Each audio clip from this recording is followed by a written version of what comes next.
In this next section, I'm going to show you some technical best practices.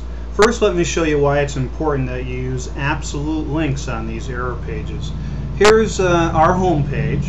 Now let's make believe that someone tried to click through from a search engine listing to a bad page on our site, and I'm just going to type in bad page,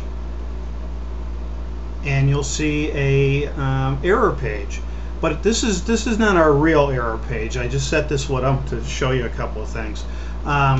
If I click through to the link to the home page, it works fine. But let me show you what happens if the link that someone clicks through to is deeper in your site. It's a page within a folder, which is pretty typical on most websites. So let's make believe the bad listing in the search engine was in our products folder, and I'll just put bad page here. Look what happened to our error page. It's fallen apart. If I click on the home page, it doesn't work anymore. It's because it's a relative link to our index page, which is pretty typical when people set up web pages. The point here is you need to have absolute links on these error pages. This link to our home page needs to be the full eVision, with the HTTP address like this in order to work.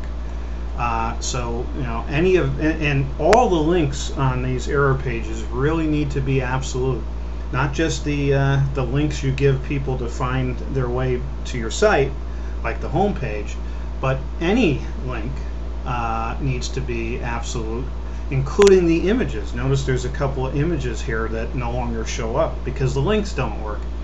Even the call to your CSS style sheet, if you use one, needs to be absolute.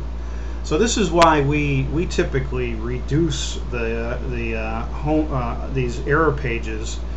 We strip them down. We only include the important links to get people over to the right page on our site.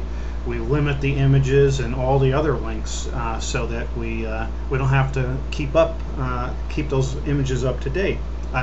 Keep those links up to date. Now I'll quickly show you our actual error page. I'm back on our home page, and let's make believe someone tries to click through to a bad page that's deeper in our site. For example, in the products folder, they'll get our 404, our error page, and if they click on the home page, the link works now. The reason it works is it's an absolute link to our home page. You'll notice we've stripped this error page down. There's only a couple images and there's only one link to our home page, and that's mainly so that we don't have so many links to keep up to date on it. And finally, I want to talk about why it's important to make sure your error page is set up correctly. Notice on the error pages I've shown you, most of them have this error 404.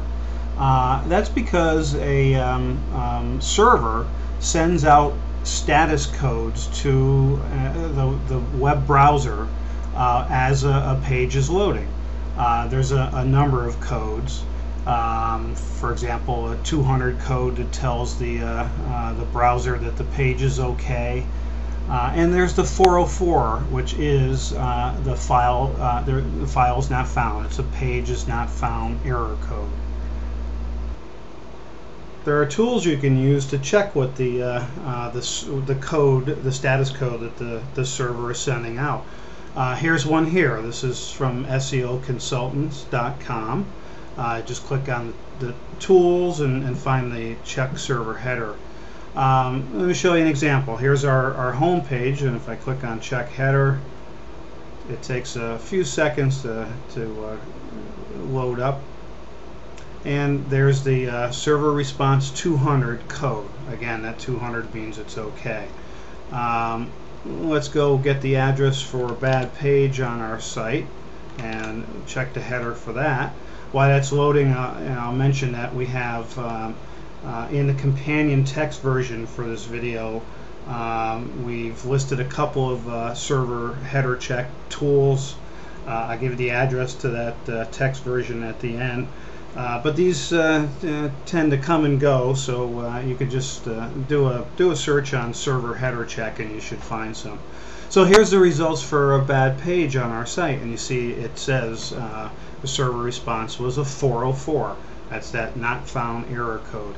You want to ensure that your error page gives this code.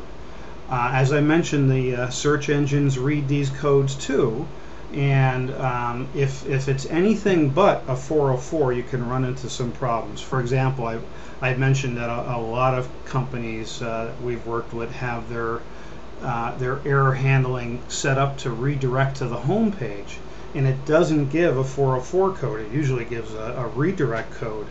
And what happens when we look in the indexing for the search engines, very typically we see the home page getting indexed over and over again under different but bad URL addresses.